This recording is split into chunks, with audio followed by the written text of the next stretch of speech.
அரசு பள்ளி மாணவர்களுக்கான 10% இடஒதுக்கீட்டின் கீழ் புதுச்சேரியில் உள்ள மருத்துவ கல்வி நிலையங்களில் சேர்ந்துள்ள மாணவர்களை பாராட்டி சிறப்பு செய்யும் நிகழ்ச்சி துணைநிலை ஆளுநர் மாளிகையில் 28/9/2023 அன்று நடைபெற்றது.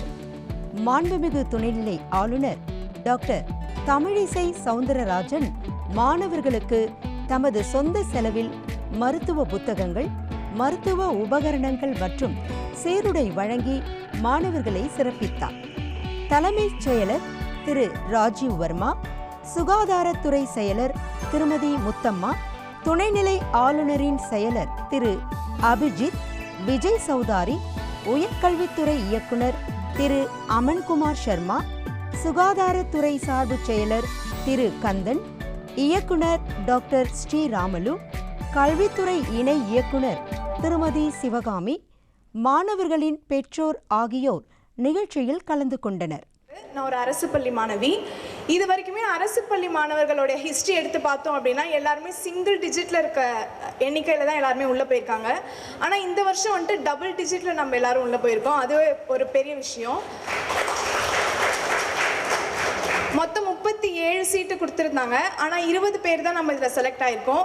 இன்னுமே சீட்டு வந்து மீதி இருக்குது. அடுத்தடுத்து வர இயர்ஸில் வந்துட்டு இந்த சீட் வந்து ஃபுல்லாகும் அப்படின்ற நம்பிக்கை எனக்கு இருக்குது.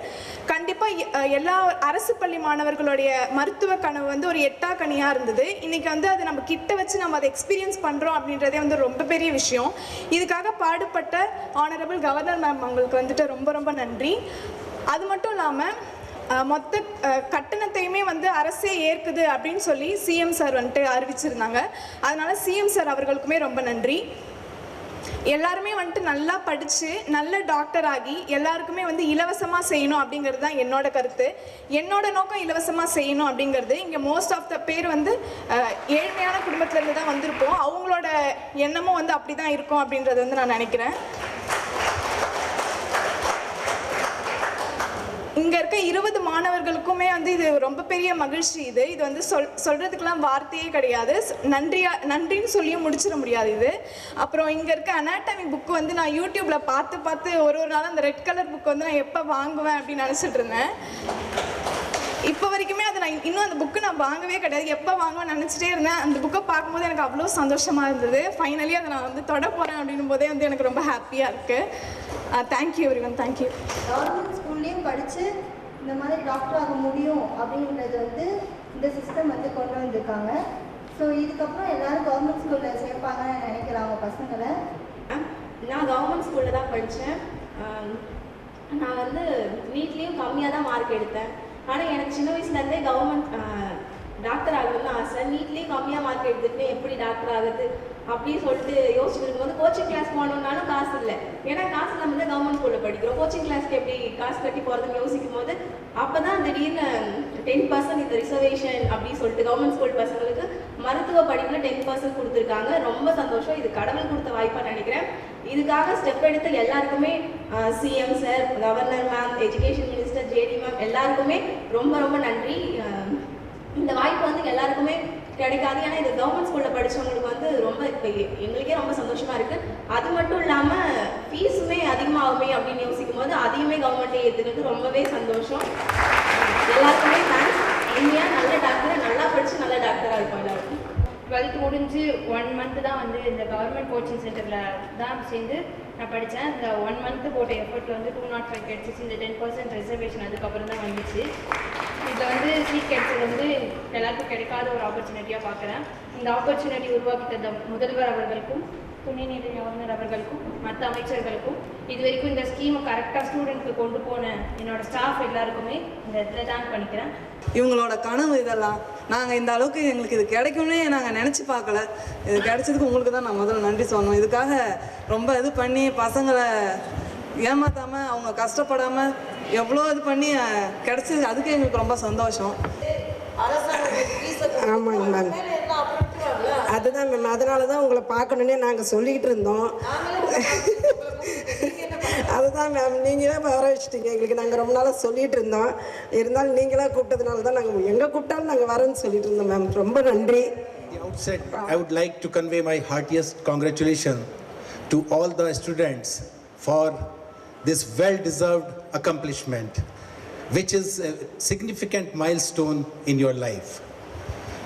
And seeing your radiant faces and your expressions, although I could not understand much of what you were saying, but your expressions and your faces was explaining everything. And this moment, I'm just reminded of a saying that if you believe in the beauty of your dream, and if you work hard and passionately towards it, then the entire universe conspires to make your dream realize. This is precisely what has happened in this particular case. I'm told that the coaching for the NEET started, I think, only 1 year back probably.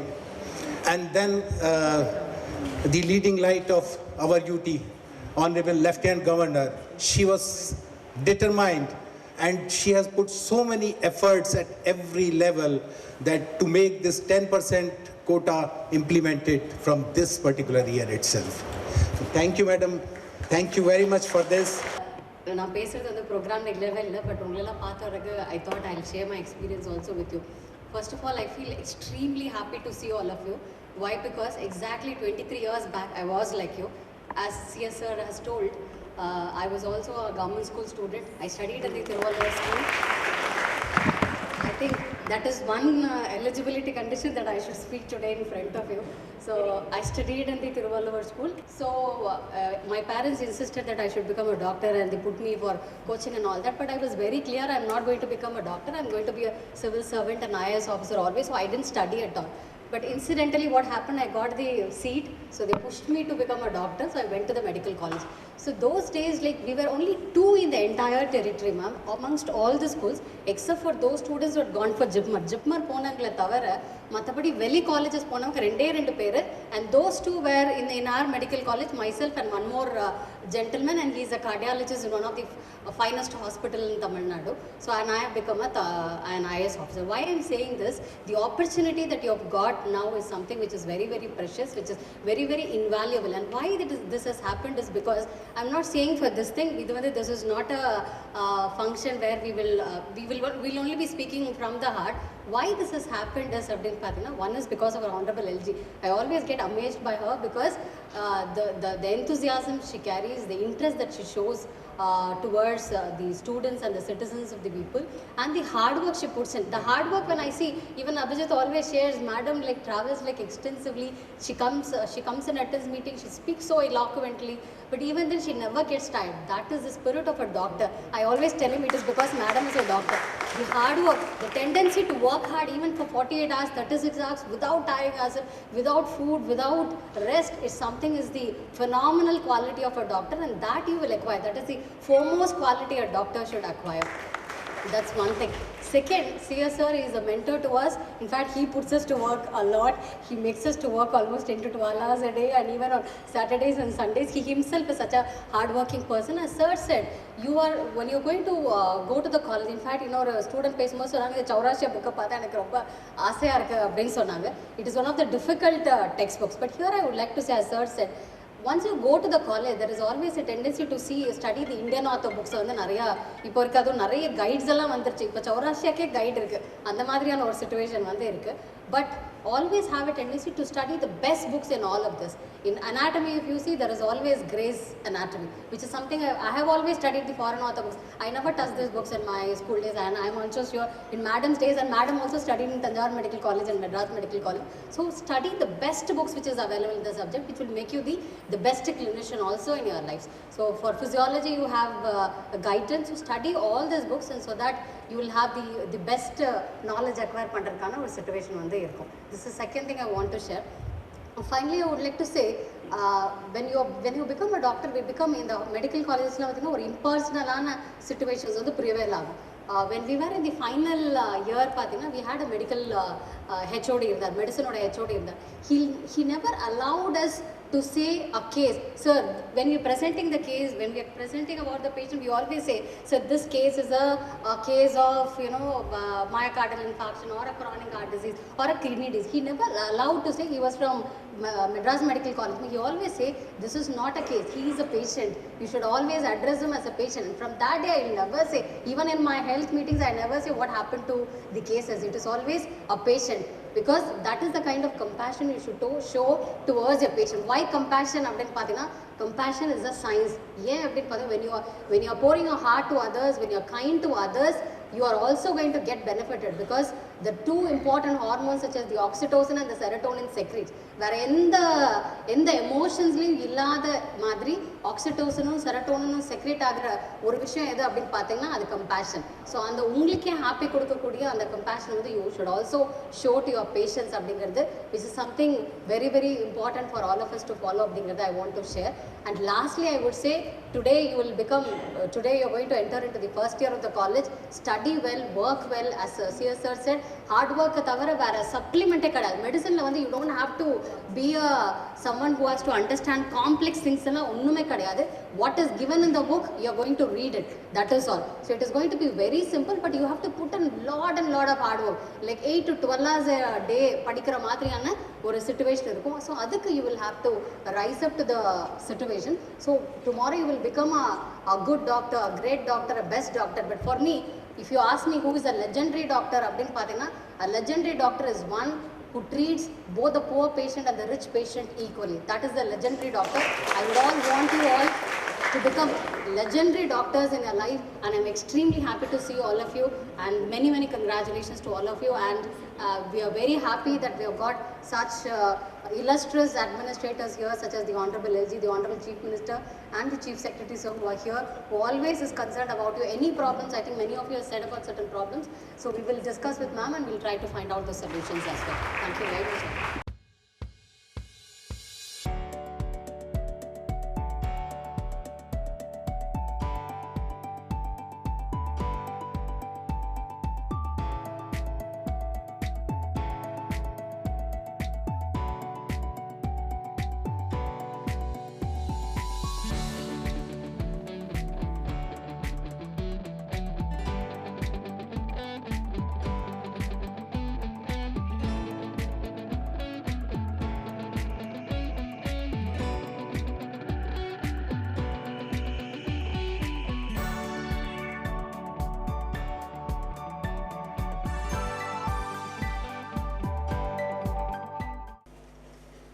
முதலில் நமக்கு துணைநிலை மாநிலம் என்பதனால இது நிர்வாக ரீதியாக எப்படி வருகிறதுன்னு மாணவிகளுக்கு தெரியாது. ஆனால் முதலில் நாம் நன்றி சொல்ல வேண்டியது நமது பாரத பிரதமர் மரியாதைக்குரிய நரேந்திர மோடி அவர்களுக்கு. ஏனென்றால் இங்கே இருந்து இந்த மாணவிகளுக்கு இத்தகைய இடஒதுக்கீடு வேண்டும் என்று மத்தியில் எழுதிய பின்பு மிக குறுகிய காலத்தில் ஒன்றை யோசனை பண்ணும், G20 மாநாடு நடந்து கொண்டிருந்தது. நிர்வாக ரீதியாக அவர்களை எல்லாம் நாம் சென்று அடையவே முடியாது என்ற சூழ்நிலையில் எல்லோரும் மிக மிக பிஸியாக இருந்தார்கள். ஆனால் இங்கே சென்டாக் அட்மிஷன் ஸ்டார்ட் பண்ணுறதுக்கு முன்னால் இவர்களுக்கெல்லாம் இடஒதுக்கீடு கிடைச்சாதான் இந்த வருஷத்துக்குள்ளே கிடைக்கும் என்று உண்மையிலேயே நான் இங்கே உள்ள அரசாங்கத்தையும் அதிகாரிகளையும் நான் பாராட்டுகிறேன். உள்ளே போன உடனே நமக்கு நிறைய பேர் செல்வத்தில் அதிகமான பிள்ளைங்க இருப்பாங்க, ரொம்ப வசதியான பிள்ளைங்க இருப்பாங்க, ரொம்ப அதிகமாக பெரிய பெரிய கான்வென்ட்ல படித்த பிள்ளைங்க இருப்பாங்க. இவங்க கூட படிக்கும்போது நமக்கு எந்த விதத்திலும் அவநம்பிக்கையோ தன்னம்பிக்கை தளர்வோ வந்துவிடக்கூடாது. நான் புதுச்சேரியில் அரசாங்க பள்ளி மாணவி, எல்லாரையும் போல எனக்கும் திறமை இருக்கிறது, நானும் இவர்களோடு போட்டி போட்டு வெற்றி பெறுவேன் என்ற அந்த நம்பிக்கையோடு தான் நீங்க உள்ள போனீங்க. எந்த விதத்தையும் நீங்க உங்களை கம்பேர் பண்ணுங்க. எங்க டீச்சர் சாரதா கதிரேசன் ஒரு மேடம் எங்ககிட்ட சொன்னது, முதல் நாளிலிருந்து ஒரு சிம்டம் கத்துக்கோங்க. ஒரு சிம்டமை கத்துக்கிட்டீங்கன்னா 365 சிம்டம் ஒரு வருடத்துல நீங்க கத்துக்குவீங்க. அதே மாதிரி 5 வருடம் நீங்க யோசனை பண்ணுங்க. அண்ணனைய பாடத்தை புரியலன்னா கூட உட்கார்ந்து படிச்சு படிச்சு படிச்சு படிச்சு நாம அதுல மேல வர வேண்டும் என்பது. சமுதாயம் தான் முதல். அதற்கு சேவை செய்ய பின்புதான் மற்றவை எல்லாமே. ஆக நோ டாக்டர் ஸ்டார்ஸ், எந்த டாக்டரும் பசியாக இருக்க போறதில்லை, ஏதாவது ஒரு வாய்ப்பு அவர்களுக்கு வரும். அதனால் இந்த வாய்ப்பை சரியாக சரியாக சரியாக பயன்படுத்தி இதை கொடுத்த இறைவனுக்கு நன்றி சொல்லி, உங்கள் வீட்டிற்கு நன்றி சொல்லி, மத்திய அரசிற்கும் மாநில அரசிற்கும் நமது நன்றியை தெரிவித்து இன்றிலிருந்து படிக்க ஆரம்பிப்போம்.